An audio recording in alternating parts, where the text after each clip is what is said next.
मुझे कहीं ना कहीं रोहित शर्मा की एक जायसवाल के अंदर झलक में नजर आ रही है। हम अगर इंडियन की तारीफ इस बुनियाद पर करते हैं क्योंकि वो हमारे सब्सक्राइबर या फॉलोअर्स है, तो मुझे लगता है फिर हमें कौम के साथ एक गद्दार डिक्लेयर किया जाए तो शायद गलत ना होगा।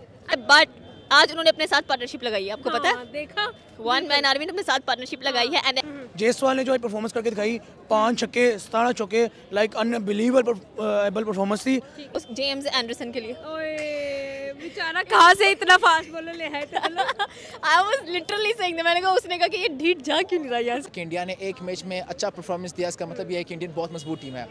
पाकिस्तान ने इस तरह बहुत सारे रिकॉर्ड्स कायम किए हैं। इस ओवर्स के अंदर इंग्लैंड को ऑल आउट करके पूरी एक इनिंग से मैच जीते, पता लगे मैच जीता। इंग्लैंड से अगर बदला लेना तो इस तरह लेना। फिर हम जायसवाल का नाम जप रहे हैं ना, इंडियन टीम बैठ के डिस्कशन कर रही होगी कि जायसवाल तुमने आज क्या कर दिया, क्या कर डाला। इंडिया विन करेगा, कर भी सकता है क्योंकि वो क्रिकेट का बादशाह है।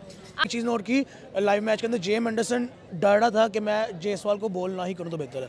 और ढीठ से भी ढीठ बैट्समैन नजर आ गए हैं जिन्होंने कहा कि मुझे अगर चाय भी पीनी है ना, टी ब्रेक भी करनी है, तो मुझे यहाँ ही करनी है, मुझे इधर ही दे दो। अगर मैं यहाँ से हिल गया ना, मेरे पे शनि छा जाना है। A1 खत्म हुआ 93 ओवर्स के बाद, तो वो ओपनर 7th नंबर के बैटिंग ऑर्डर तक खड़ा हुआ है। भी मुमकिन है भाई, भारत है तो कुछ भी मुमकिन है। जैसे कहते हैं ना कि मोदी है, बीजेपी है तो कुछ जरूर देना चाहिए। अगर वो फेल भी हो जाए दोबारा मौका देना चाहिए।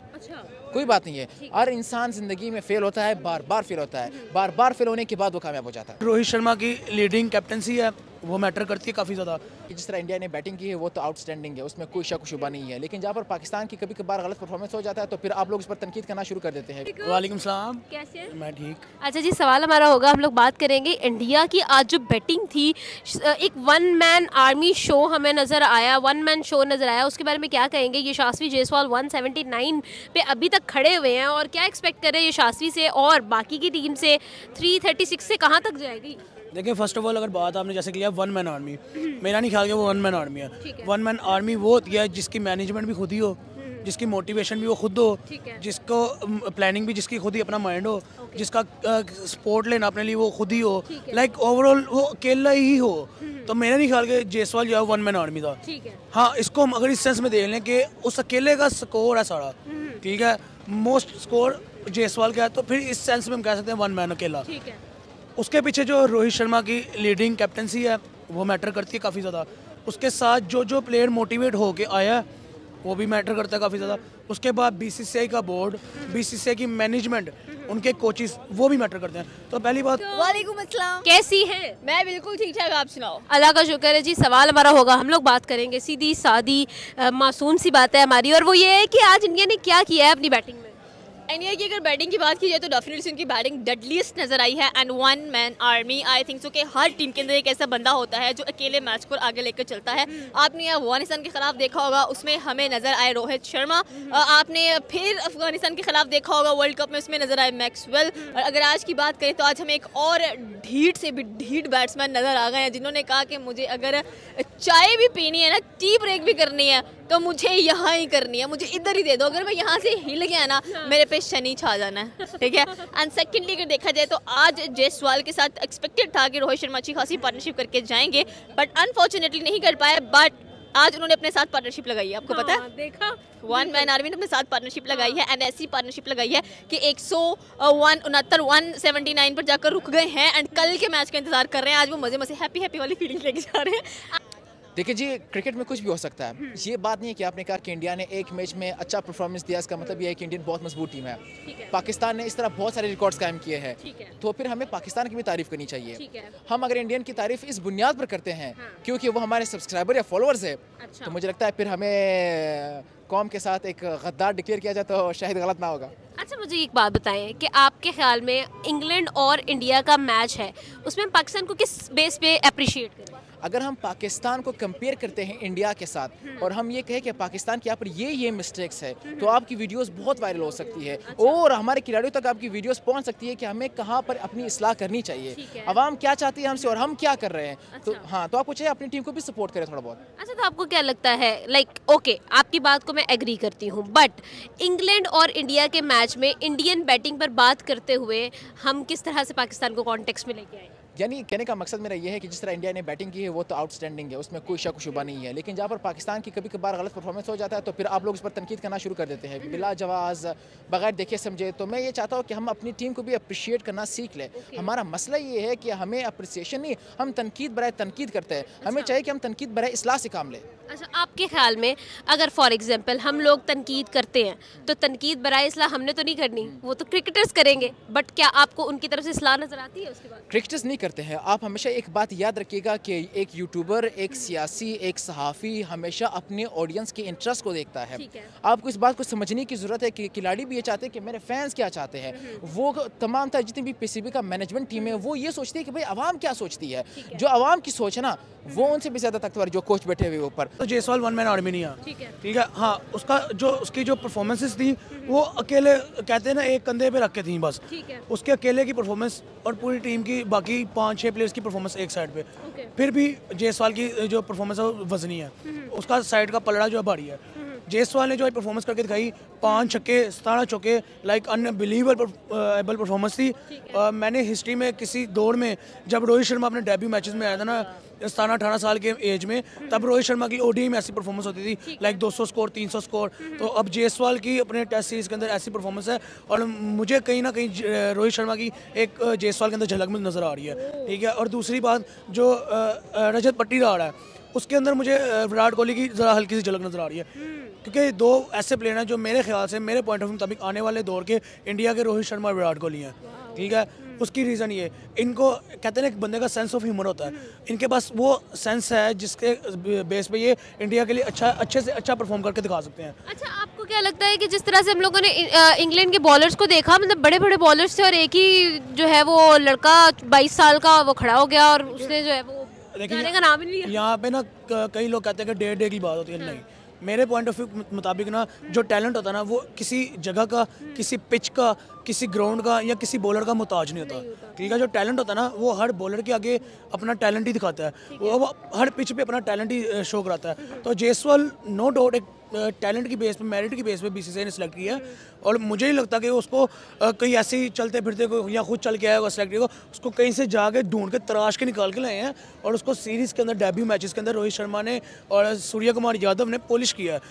देखिए, एक अंगूठी लेना मिट्टी गर्द से बड़ी होती है, उसको जब पॉलिश करते हैं तो फिर वो शाइन होती है और अट्रैक्टिव होती है, ठीक है। तो जायसवाल को भी इसी तरीके से पॉलिश किया गया है, पॉलिश करके पिच पे नुमाया किया गया। तो आज उसकी जो पॉलिश हुई है रोहित शर्मा के हाथों से वो मैंने सबने देखी है, पूरी दुनिया ने देखी है कि उसकी क्या परफॉर्मेंस रही है। लाइक एज अ ओपनर आगे खड़ा हुआ एक बंदा, एक लेजेंड के साथ ओपनिंग शुरू की है उसने और फेस काटा खुद उसको पे बॉलर को, और एट द एंड जब डे 1 ख़त्म हुआ 93 ओवर्स के बाद, तो वो ओपनर 7th नंबर के बैटिंग ऑर्डर तक खड़ा हुआ है, ठीक है।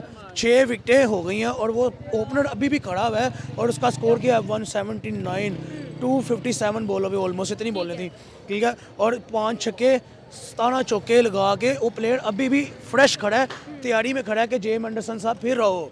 93 ओवर हो गए हैं, 100 ओवर होल फेंको मेरे आगे, ठीक है। मैं 100 ओवर फेस करने के लिए अभी भी तैयार हूँ, लाइक इतना फ्रेश था लास्ट मोमेंट तक। और मैंने एक चीज़ नोट की लाइव मैच के अंदर, जेम एंडरसन डर रहा था कि मैं जायसवाल को बॉल ना ही करूँ तो बेहतर है। एंड दुख मुझे पता किसके लिए हुआ है, गैस करो।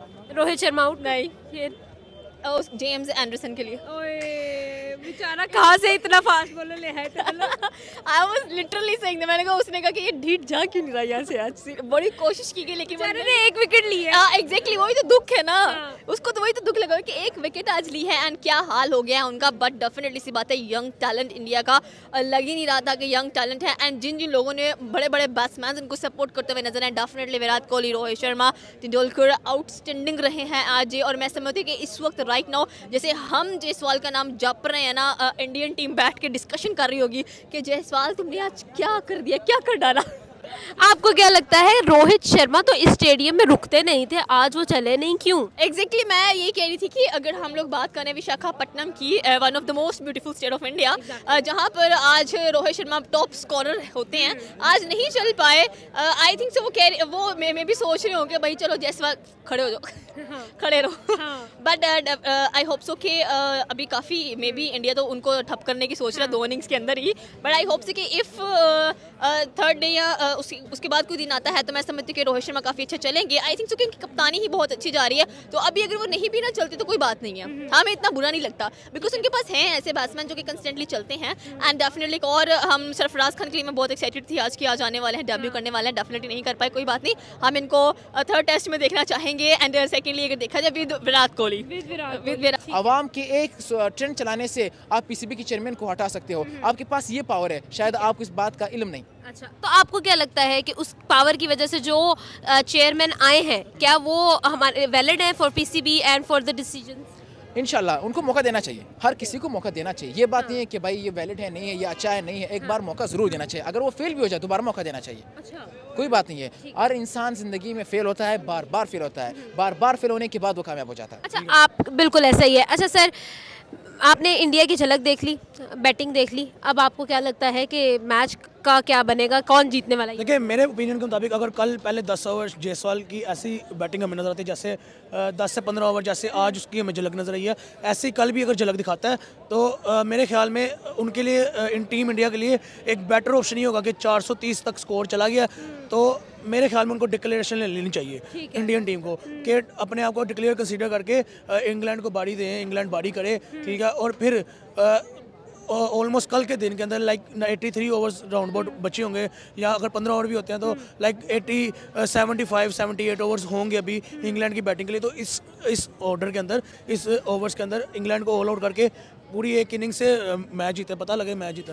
इंग्लैंड से अगर बदला लेना तो इस तरह लेना फिर है। 336 93 ओवर्स में तो हो गया है, अब 6 विकेट्स के नुकसान पर अब जो बाकी 4 विकेट्स रह गए और यशस्वी अभी तक खड़े हुए हैं, तो क्या लगता है यशस्वी क्या करेंगे और ओवरऑल इंडिया क्या स्कोर देने वाला है फर्स्ट इनिंग?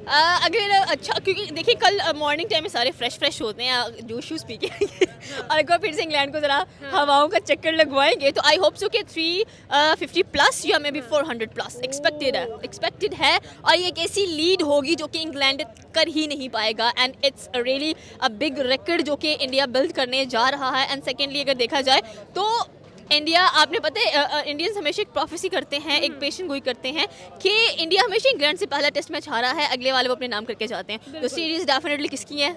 इंडिया की। डेफिनेटली पक्का? पक्का। क्या मतलब 3-2 से जीतेगा या 4-1 से जीतेगा? 4-1 से जीतेगा। पक्का? पक्का। ये ऐसा क्यों कर रहा है इंडिया, क्यों ऐसे धचके दे रहा है? उनके अंदर एक कॉन्फिडेंस बिल्ड हो चुका है, उनका मोराल इतना ज़्यादा हाई है कि वो समझते हैं कि भाई जब हम अपने होम ग्राउंड में खड़े हैं यहाँ पर तो कुछ भी मुमकिन है। भाई भारत है तो कुछ भी मुमकिन है, जैसे कहते हैं ना कि मोदी है, बीजेपी है तो कुछ भी मुमकिन है, मैं कहती हूँ भारतीय टीम है तो कुछ भी मुमकिन है। इंडिया की तरफ से बैटिंग में किया गया है पहली इनिंग में सेकेंड टेस्ट की, उसके बारे में क्या कहेंगे कि इंडिया कहाँ तक पहुँचने वाला है कल के मैच? आउटस्टैंडिंग। मुझे लगता है कि इंडिया ये मैच विन करेगा, जहाँ तक मुझे लगता है इंडिया विन करेगा, कर भी सकता है क्योंकि वो क्रिकेट का बादशाह है। आपको क्या लगता है सर? आखिरी सवाल होगा कि यशस्वी जायसवाल जो इस वक्त 179 पर है, कहाँ तक पहुँचेंगे और ये यंग टैलेंट जो है वो इतना अनएक्सपेक्टेडली कैसे परफॉर्म? डबल सेंचुरी कंप्लीट हो जाएगी और उसके बाद वो बढ़ जाएंगे। Thank you.